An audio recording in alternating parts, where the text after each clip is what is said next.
Salut tout le monde, c'est Cyril. Vous avez été beaucoup à me poser des questions sur le rallye. Combien ça coûte, quelle est la meilleure moto pour commencer, l'organisation, etc. Eh ben, je vous invite à venir écouter les réponses. Que tu sois un pilote ou un poireau comme moi et beaucoup d'autres, eh ben, tout le monde a sa place dans le rallye parce que c'est une des disciplines les plus accessibles de la compétition moto. Je vous en dis pas plus. Je vous retrouve avec Thibaut.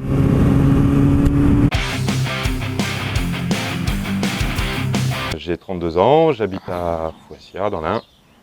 Je fais de la moto depuis une vingtaine d'années, quelque chose comme ça. Du rallye routier depuis 2011 et puis récemment un peu plus de courses de côte. D'accord. Le rallye routier, c'est une épreuve organisée par la FFM. Le principe, il est assez simple. Un rallye est composé de 2 étapes, une étape de jour, une étape de nuit. Ces étapes sont composées de boucles, et dans ces boucles-là, on fait des parties routières, ouvertes à la circulation, et des parties spéciales où on est chronométré. Le classement final, il se réalise sur le temps global de roulage. Du matin, environ 8 heures, jusqu'au soir, on finit aux alentours des 1 heure du matin, quelque chose comme ça. Et les moyennes à tenir, les moyennes qui sont sur le parcours routier, c'est une moyenne en gros de 60 km/h. Ouais. Ces moyennes, elles sont à tenir, à ne pas dépasser, il ne faut pas être trop rapide, ni trop lent, parce que quand on arrive à un contrôle horaire, ce qu'on appelle contrôle horaire, une petite tente, une horloge, il faut faire tamponner son carton de pointage, et son carton de pointage, il faut le faire tamponner à son heure idéale, et l'heure idéale, c'est 30 secondes. On a 30 secondes pour pointer. Tout le long du parcours, c'est ce que tu vas faire. Tu vas faire du routier, et tu vas faire des spéciales. Les spéciales, c'est fermé à la circulation, et là, c'est le meilleur chrono qui compte. D'accord. Il y a environ 8, 10, 12, voire même 14 spéciales par rallye, suivant les rallyes, suivant la configuration du rallye. D'accord, il y a le choix quoi. Il y a le choix, il y a le choix. Généralement, c'est 2 spéciales que tu vas parcourir, donc 5, 6, 7 fois chacune, Ok. de jour et de nuit. Pour le mec qui a envie de s'inscrire un jour à un rallye, il va falloir qu'il débourse en moyenne 300 € pour s'inscrire. 300 €, ça veut dire 240 € environ pour l'engagement. Et puis il va falloir qu'il prenne une licence à la journée, une licence de la fédération.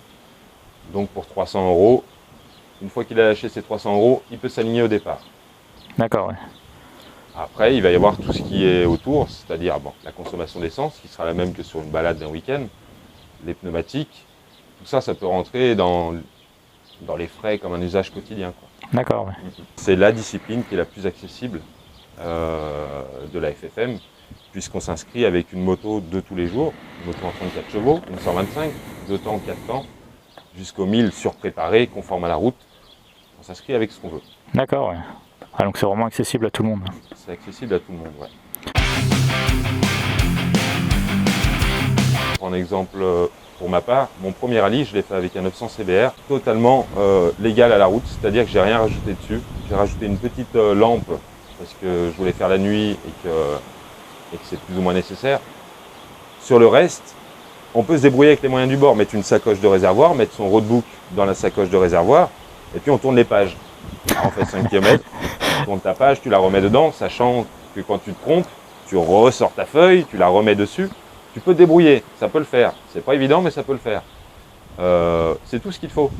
Après, pour un confort d'utilisation, évidemment, tu vas utiliser un lecteur de roadbook qui va te permettre de dérouler ton roadbook sur une bande et de voir où tu dois aller, telle intersection à 100 mètres à gauche, à droite. Tu vas avoir la version manuelle, tu vas avoir la version numérique qui se fait maintenant avec une petite tablette non connectée au GPS, ça c'est important.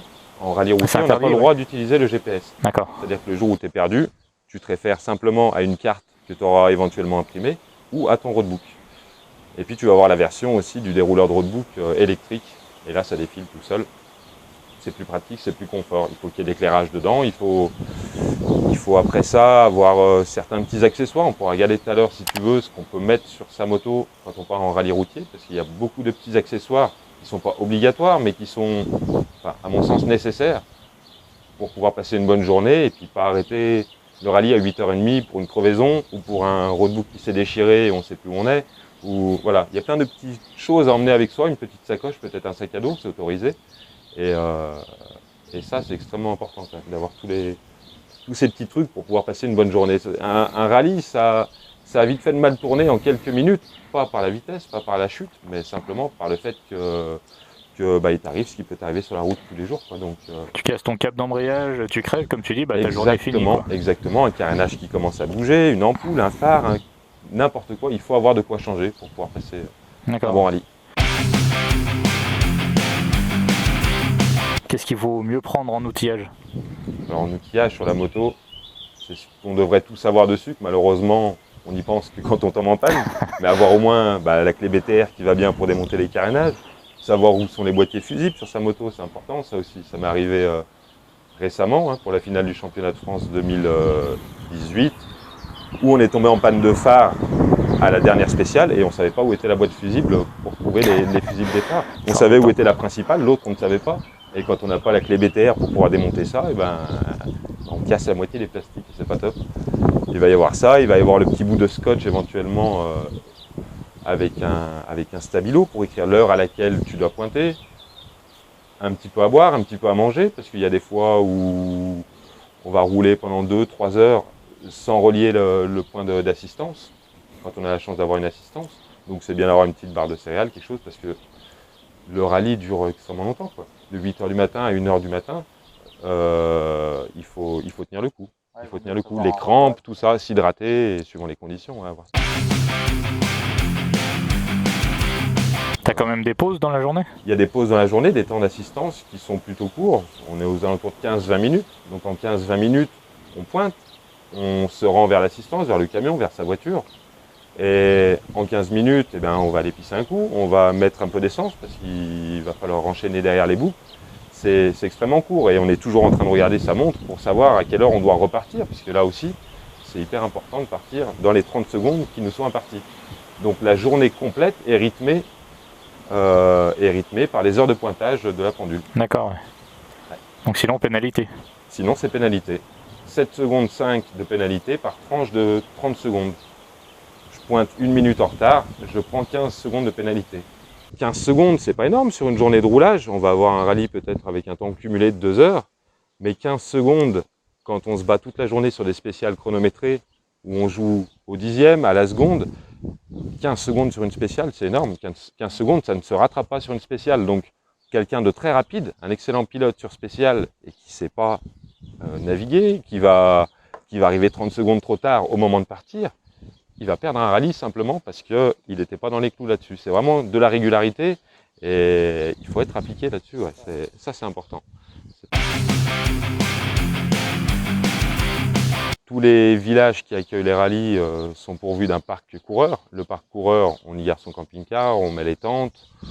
Certains dorment en chambre d'hôte ou choses comme ça. Ce qu'il faut savoir, c'est qu'il y a le samedi soir, on est naze et puis on boit un coup, il faut dire ce qu'il y a. Donc il faut dormir le samedi soir, il faut aussi dormir le vendredi soir. Les contrôles techniques ont lieu le vendredi, ça veut dire que le vendredi on prend sa journée, on arrive au minimum sur un rallye le vendredi pour pouvoir satisfaire aux contrôles techniques administratifs, la nuit du vendredi et ensuite la nuit du samedi. Quand on fait un rallye à l'extérieur, on prend exemple pour nous de l'Ain, lorsqu'on fait le rallye de la Sarthe ou le rallye de Corse quand il avait lieu, on ne peut pas se permettre d'arriver le vendredi, il y a les reconnaissances aussi avant à faire, les spéciales, quand on apprend quel spécial c'est, il faut se rendre sur place et aller reconnaître le parcours, aller reconnaître les virages et se mémoriser un petit peu tout ça. Qu'on soit poireau ou pilote, c'est bien de savoir où on met ses roues. Donc on prend du temps le jeudi, le vendredi. Certains arrivent le lundi, certains prennent une semaine avant chaque rallye pour le préparer. C'est à l'appréciation de chacun, c'est suivant la mémoire.